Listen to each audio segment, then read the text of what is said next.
Bismillahirrahmanirrahim. Assalamualaikum warahmatullahi wabarakatuh. Waalaikumsalam warahmatullahi wabarakatuh. Bagaimana keadaannya hari ini? Sehat? Sehat. Semangat? Masih. Sekarang kita belajar materi IPA. Nah, seperti biasanya, sebelum kita melakukan pembelajaran, kita akan berdoa bersama yang akan dipimpin oleh Ananda Anissa. Silakan maju ke depan. Marilah kawan-kawan, sebelum kita belajar, kita berdoa sesuai agama masing-masing dan kepercayaan masing-masing. Doa dimulai. Doa selesai. Terima kasih. Berikutnya, kita akan menyanyikan lagu nasional yang akan dipandu oleh Ananda Devi. Silakan maju ke depan. Marilah kawan-kawan, kita menyanyikan lagu wajib nasional, yaitu Garuda Pancasila.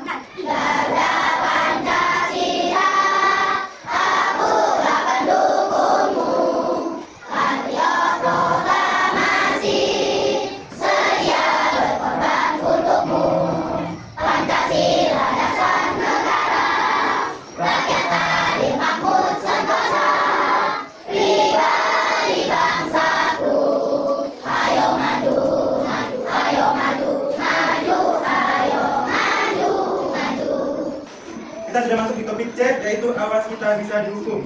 Nah, seperti biasa, pasti setiap kita belajar ada namanya tujuan pembelajaran. Di sini ada 3 tujuan pembelajaran.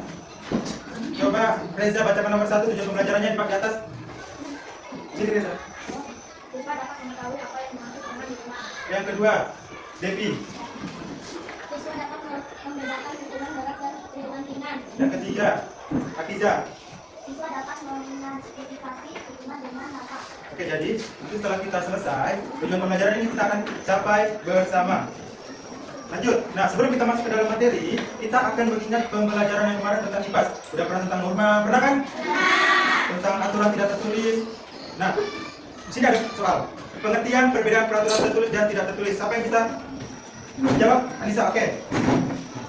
Peraturan tertulis artinya peraturan dengan sanksi yang memaksa. Biasanya peraturan ini dibuat oleh negara atau pengelola sebuah tempat. Peraturan tidak tertulis adalah peraturan yang dibuat oleh manusia dan disesuaikan dengan kondisi masyarakat atau daerah setempat. Sanksi peraturan tidak tertulis ini lebih berupa teguran, peringatan, malu, atau perasaan menyesal pada diri sendiri. Oke, berikan tepuk tangan. Oke, berarti tadi sudah diwakili oleh teman kita, berarti semuanya sudah mengingat pelajaran kemarin. Nah, sekarang kita masuk ke materi. Perhatikan baik-baik. Di sini ada pengertian hukuman. Nah, hukuman adalah sanksi atau tindakan yang diberikan kepada seseorang karena melanggar aturan hukum atau norma tertentu dengan tujuan memberikan efek jerah, mendidik, dan menjaga ketertiban. Oke, jadi pengertian hukum tadi di atas. Nah, apabila seseorang melakukan tindakan yang tidak sesuai dengan norma, apabila orang dia melanggar norma atau aturan tertentu, dia pasti akan mendapat hukuman. Nah, di sini ada perbedaan hukuman berat dan hukuman ringan. Perbedaan hukuman berat dan hukuman ringan terletak pada tingkat pelanggaran dan sanksi yang diberikan. Hukuman berat contohnya diberikan untuk pelanggaran serius atau kejahatan besar dengan sanksi yang keras dan lama. Nah, jadi apabila orang melakukan pelanggaran yang berat seperti tindakan yang pada kutip membunuh, itu hukumannya berat seperti penjara. Nah, di sini ada cara mengantisipasi dari hukuman. 1. Disiplin dan taat aturan. Yang kedua, berpikir sebelum bertindak. Yang ketiga, bersikap jujur dan bertanggung jawab. Yang keempat, menghormati orang lain. Yang kelima, belajar dari kesalahan agar tidak mengulanginya. Yang keenam, meminta nasihat atau bimbingan jika ragu terhadap suatu tindakan. Nah, supaya kita tidak terlanggar atau terkena hukuman, di situ ada beberapa tips yang diberikan agar kalian terhindar dari hukuman kecil, ringan atau hukuman berat. Nah, coba di sini ada nggak yang bisa memberikan tips agar tidak kena hukuman saat di sekolah? Bisa angkat tangan? Ya, bisa. Semua aturan yang berada di sekolah. Oke, betul, tepuk tangan. Menaati semua peraturan yang ada di sekolah. Itu sudah pernyataannya, sudah sangat benar. Jadi agar terhindar dari suatu hukuman, kita harus menaati peraturan. Contohnya, di lingkungan masyarakat. Misalkan masih kecil, tidak boleh. Yang dulu nanti kalau sudah berumur, boleh motor. Benar kan? Oke, jadi itu merupakan peran keluargamu dalam mentaati hukum. Jadi peran keluargamu itu membimbing kamu apa yang boleh dan yang tidak. Selanjutnya tepuk 1 2 kali, tepuk 2, tepuk 2, tepuk 5 2 kali. Jadi saya akan memberikan pertanyaan terkait materi tadi. Ada nggak yang tahu pengertian hukum? Oke, bisa coba berdiri di sini. Melakukan kesalahan yang besar bisa saja di bawah hukum dan kita bisa mendapatkan penjara selama 5 tahun atau denda. Oke, betul, tangan.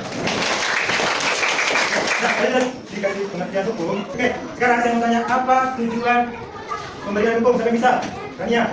Memberi efek jerah, mendidik dan menjaga ketertiban. Oke, betul. Tangan lagi. Oke, betul ya. Jadi tujuannya untuk memberi efek jerah dan lain-lain. Oke, siapa yang di sini mau tahu perbedaan hukuman ringan dan hukuman berat? Kita bisa berdiri lagi.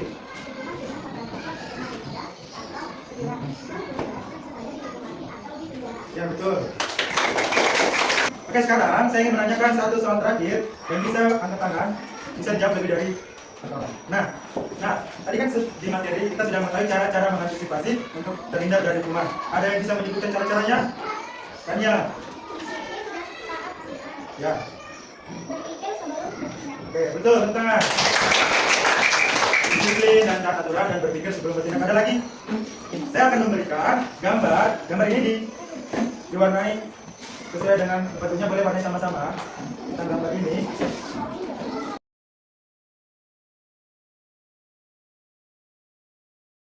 Ini warna apa?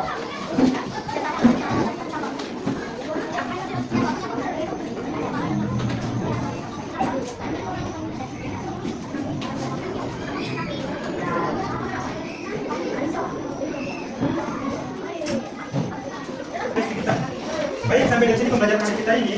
Jadi, kalian harus mengingat apa aturan-aturan yang berlaku di masyarakat, di suatu keluarga ataupun di suatu pemerintah, agar kalian tidak melanggarnya. Sampai di sini paham semua? Paham? Ya. Sebelum kita mengakhiri pembelajaran, anak-anak bisa maju untuk membaca satu panduan belajar.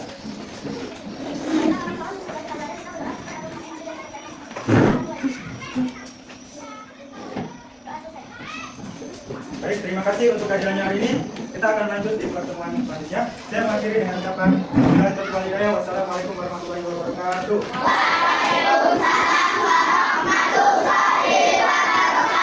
Dan terima kasih. Boleh istirahat.